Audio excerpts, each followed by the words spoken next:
Good morning, children. Now, today we come to the next subtopic in this lesson, and that is the last step in the extraction of metals from their ores. Now, we have seen so far that metals may be present in the form of sulfides, or in the form of carbonates, or in the form of oxides.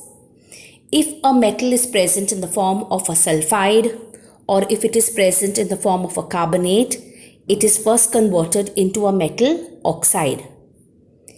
And that metal oxide is then treated with carbon. It's heated with carbon, and the metal oxide gets reduced to a metal. And along with that, carbon monoxide gas is formed. Is that clear? Also, you can obtain a metal from its oxide by a displacement reaction. We have studied about Thermit reaction. And then we have seen how metals towards the top of the activity series are obtained by electrolytic reduction. Now, once the metal is obtained, once the metal is extracted from its ore, we carry out the last step, which is refining of the metal. Now, what is refining of the metal? Now, just remember that once you get a metal, that metal which you obtain is not pure. It contains some amount of impurities. Okay? And these impurities need to be removed in order to obtain a pure metal. Now, the method that we use for removing the impurities, for refining that impure metal and making it pure, is called electrolytic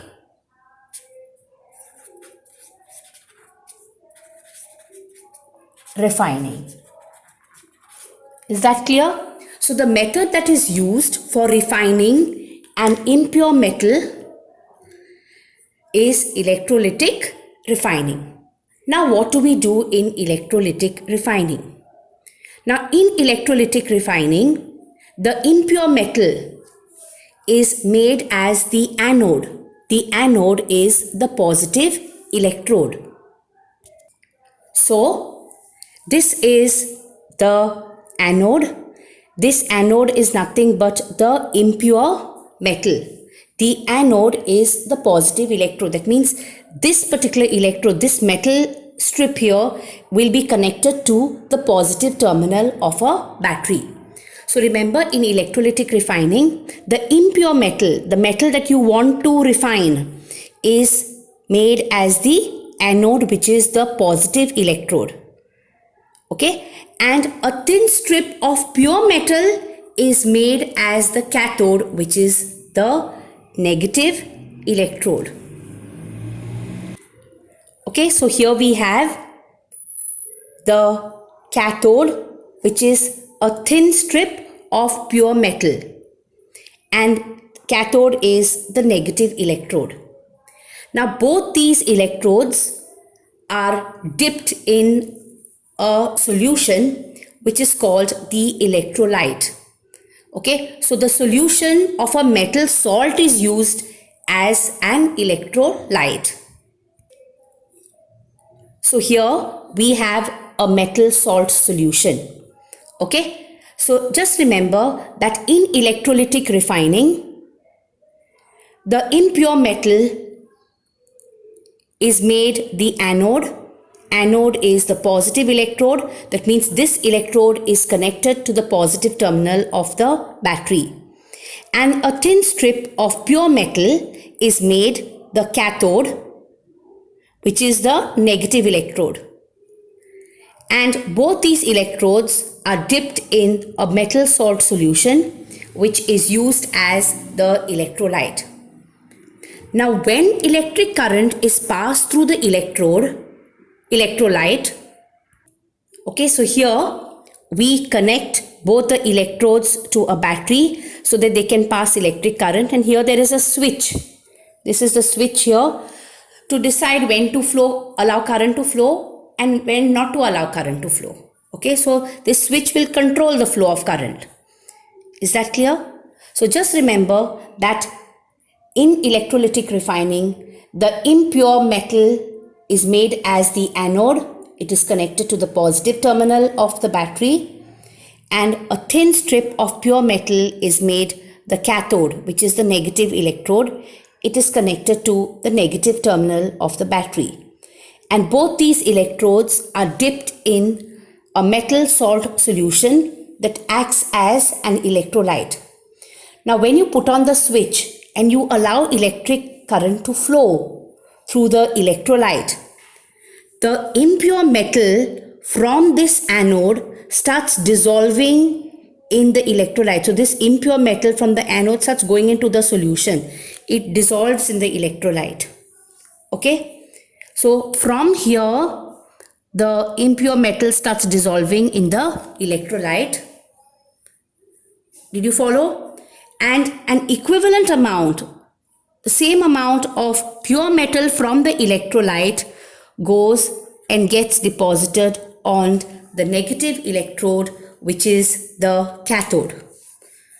Is that clear to all of you? So just remember that when you pass electric current, this impure metal over here from this anode will dissolve in the electrolyte, and from the electrolyte the metal, which is pure, will go and get deposited on the cathode, which is again the pure metal.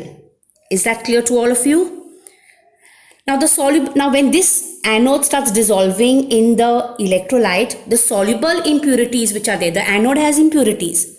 So the soluble impurities which are there will dissolve in the solution. It will enter the solution, and the insoluble impurities will settle down like this at the bottom of the anode.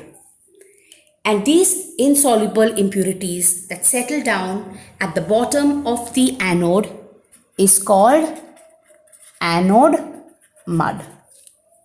Is that clear to all of you? So just remember that the metals that you extract from the ores are not pure metals. They contain certain impurities. So we need to remove those impurities to obtain pure metals. So what method do we use for removing the impurities, for refining the metals? The method that we use is electrolytic refining. So you're basically using electric current for removing the impurities. So what is done during electrolytic refining? So in electrolytic refining, this impure metal is made as the anode. Anode is the electrode which is connected to the positive terminal of the battery. And a thin strip of pure metal is connected to the negative terminal of the battery, which is the cathode. And both these electrodes, positive and negative, are dipped in an electrolyte. The electrolyte is the metal salt solution. So when you put on the switch and you allow electric current to flow, the impure metal starts dissolving in the electrolyte. An equivalent amount of pure metal from the electrolyte goes and gets deposited on the cathode, which is again the pure metal. Okay, so as the anode dissolves, the impurities which are there also, which are soluble, will dissolve in the electrolyte, and the insoluble impurities which are there in the anode will settle down at the bottom of the anode. These insoluble impurities that settle down at the bottom of the anode are referred to as anode mud. Now we can, if we can take for example the extraction or the refining rather of copper metal. Okay, so what they do is, for refining of copper, once you get copper, that copper is with impurities. So what you can do is, you take two strips of copper. One should be a pure copper strip and one should be an impure copper strip. So the impure copper strip you use as the anode, and the pure copper strip you use as the cathode. and the solution that you use is copper sulfate. Is that clear? So you can do electrolytic refining of copper. So for electrolytic refining of copper, anode is impure copper and the cathode is pure copper. And the electrolyte that we use is copper sulfate. So when you pass electric current, it is seen that impure copper from this anode will dissolve in the electrolyte, and when current flows, this copper sulfate will split up into copper plus 2 and sulfate minus 2. So there are these positively charged copper ions in the solution and there are negatively charged sulfate ions in the solution. The positively charged copper from this solution will go and get deposited here. So you have a pure strip of copper with more copper getting deposited here, that is pure. Okay. So the impure copper electrode will start dissolving in copper sulfate, and copper from the copper sulfate solution will go and get deposited on the cathode, which is the negative electrode. Is that clear to all of you? So this is the way refining of copper is done. So for refining of copper, a pure copper rod is the cathode and impure copper rod is the anode. Both these are dipped in copper sulfate solution. So when electric current is passed through the copper sulfate solution, the impure copper from the anode will dissolve in the copper sulfate, and an equivalent amount of copper from this copper sulfate will go and get deposited on the pure copper. The soluble impurities will go into the solution, will dissolve and enter the solution, and the insoluble impurities which are there in copper will settle down and they are referred to as anode mud. So with this, we have finished with the extraction. I have only two small subtopics which are very easy to finish the lesson, and that is corrosion and prevention of corrosion, which we will do tomorrow. So for this, you have to know the name of the metal, the name of the method used for refining of metals. It's called electrolytic refining. And you have to know how the impurities are removed from copper. Okay, so you have to know this particular figure. It is figure 3.12 on your textbook, electrolytic refining of copper. So just remember that in electrolytic refining of copper, the positive electrode, the anode, is impure copper. The negative electrode is pure copper. And the electrolyte is an acidified copper sulfate solution. Is that clear? So you have to study this figure.